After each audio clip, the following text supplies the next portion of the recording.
The world's first Pokemon Go legendary capture. Is this real? Is this fake? We'll be surprised to know that a lot of it is actually real. We're going to be taking a look at what's been going on, how people have got legendary Pokemon in Pokemon Go. Let's check out some legendary Pokemon right here in this video. So you guys may remember a few days ago I tweeted out this image of Articuno being held in a gym. Everyone's going crazy. Some people thought it was my Articuno. It was not. I wish it was my Articuno. Unfortunately, that was not the case. But it turns out some people do actually have the Pokemon, or they did have the Pokemon, and it was real. But this isn't the only footage that's been going around. There's footage of Mewtwo's, Dittos, as you guys know, but no one has gotten yet as well. Moltres, Zapdos, and tons more Pokemon. So what's the real stuff and what's the fake stuff? We're going to be taking a look. So first of all, let's focus on the real stuff. This Articuno, my friend. So on screen here, this isn't me. I wish it was me, but this guy actually got Articuno for real. You can see some proof of him going through his phone, using the Articuno, having its animation. Also showing some emails from Niantic, the guys that actually developed the Pokemon Go app, and exactly how he got hold of it. Now, this has actually happened to a few different people, a very select few different people. In this guy's case, apparently the story is he had a Pidgeot, it then disappeared from his account. He emailed Niantic, complained and said, "Where's his Pidgeot gone?" So, to redeem the fact that he'd lost a Pidgeot, they gave his account Articuno. Now, that's what the emails say. It's a pretty far-fetched story if you ask me, but he had the Pokemon, and as you can see, it was real, and he managed to put it into gyms, he battled with it, and I've got some gameplay, actually, of Articuno in a gym battling as well, but no one actually has these Pokemon anymore. So, Niantic came out with a statement that explains exactly what went on and what they did to basically make sure that no one had any legendary Pokemon anymore. So they say, "We recently noticed a few legendary Pokemon got into a few accounts when they shouldn't have. To preserve the game's integrity and as a measurement of fairness, we have rectified the situation and revoked the legendary Pokemon from the trainer's account." So can you just imagine for a second logging onto your Pokemon Go account and seeing an Articuno or a Moltres or a legendary Pokemon just placed into your account? It would be absolutely amazing. Obviously, these guys are really excited. They no longer have them. They have been revoked. What did they get as compensation? Well, all they got is a few lucky eggs and a few lures, which I guess is better than nothing. But from having gone from getting a legendary to just getting a few bonus items, I'm sure they're a little bit gutted as well. Definitely considering they're one of the first people in the world to get these legendary Pokemon. Now, obviously, Articuno was not received properly, it wasn't caught properly, it was simply placed into accounts by accident, apparently, Niantic say. So, how are we actually going to get these legendaries? It's something we're still talking about, and we'll also talk about in a little bit. But first of all, there's some very clever people out there that are amazing with 4D animation. Is 4D animation even a thing? 4D animation, I don't think it is, to be honest. Blow wind at you and stuff when you watch a video.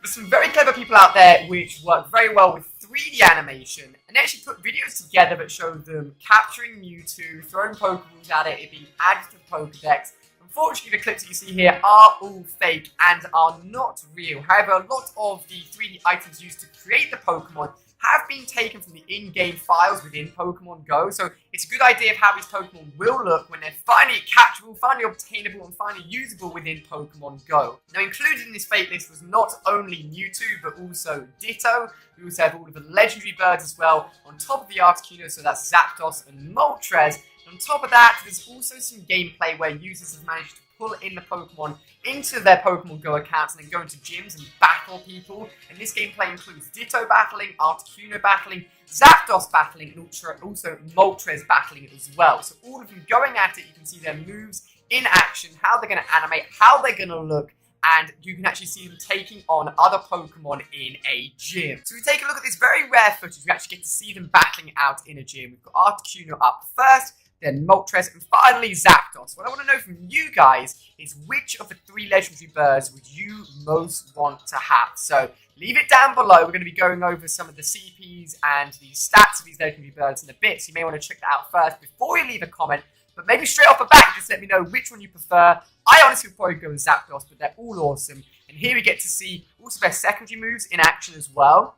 Articuno has Twister, We then have Moltres and Zapdos. We'll take a look at their special moves in a bit as well. But if you don't know, basically all Pokemon have different movesets they can obtain and have while in battle or while being used. So for example, Snorlax, just literally as an example, could have Earthquake as its secondary move or Body Slam as its secondary move. So for whatever reason, Articuno seems to have Twister, not really the best secondary move in the game. As you can see here, Moltres' secondary move takes a long time to build up, so it's going to be a powerful one, and it actually turns out to be Earthquake as well, so it could be possible if it's got another secondary moveset where it could have Flamethrower or Fire Blast as well, so lots of different options, but the main cool thing here is just seeing all these Pokemon in action. Whether or not it's been glitched or hacked or cheated, it doesn't matter. We just get to see what it's going to be like to have these legendary birds used in battle, which is something we may not see, like in reality, you may not actually see legitimately for a very, very long time. So it's cool to see all of this going on. Finally, we've got Zapdos. It doesn't actually tell us what the special move is here when he uses it. So I can only assume it's something like Thunder. That would make the most sense, right, for an electric legendary bird. But it looks pretty damn cool from the back. And that is going to be all three of the legendary birds in action in a gym. But next up, let's actually take a look at some of the stats and more information on all of these legendary Pokemon. Now, when you see these fake images going around of all of these legendaries, often they have Photoshop CP levels of like 5,000, 6,000, 10,000. That is not the case. We actually know through the in-game files the exact CP maximum these legendary Pokemon can have. So I'm going to share with you guys the CP maxes that Mew, Mewtwo, and also all of the three legendary birds can get, so you guys can have an idea of what to look out for when they finally come out. If you see the CP level above that, you know they're not even real, so don't even bother with them. So if you look on screen here, we will take a look at Articuno, Zapdos, and also Moltres. So starting off with Articuno, it's going to have a max CP of 2,980 or so. So not too bad. If we go ahead and compare to the other two birds, Zapdos will have a maximum CP of around 3,115, so a lot higher than Articuno.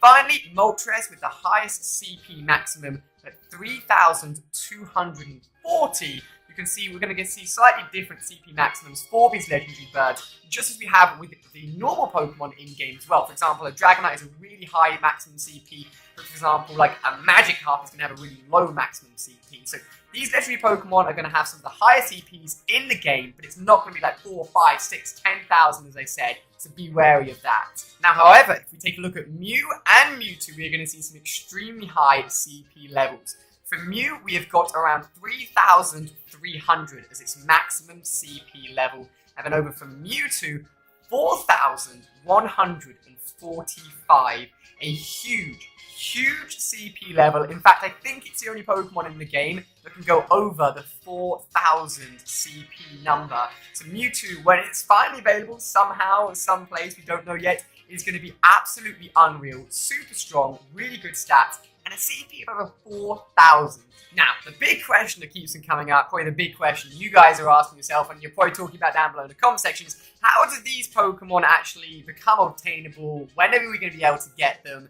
We still don't know yet. The biggest thing that a lot of people are saying is the linking between your team and also the three legendary birds. So you've got Team Mystic, which is of course linking with Articuno. You've got Team Instinct, which is linking with Zapdos. And Team Valor, which would link in with Moltres. Now, there's supposed to be a trading system implemented at some point in the near future for Pokemon Go. So if you are linked into your team and the legendary that links in with your team, of course, the only way you can then obtain the other legendary bird would be through a trading system and having to share with your friends or in other teams to get them. Now, that isn't confirmed yet, but obviously with such a heavy emphasis on the three team colours and a big hype towards the three legendary birds and how they're going to be coming out, it would make sense that those two link in some fashion, in some way. Now, if I'm on Team Mystic, for example, and I would love a Zapdos, so I don't know how it's going to work. We'll have to find out, and I'll keep you guys updated. Now, for the even bigger legendaries, Mew and Mewtwo, again, it's still in the dark. We do not know.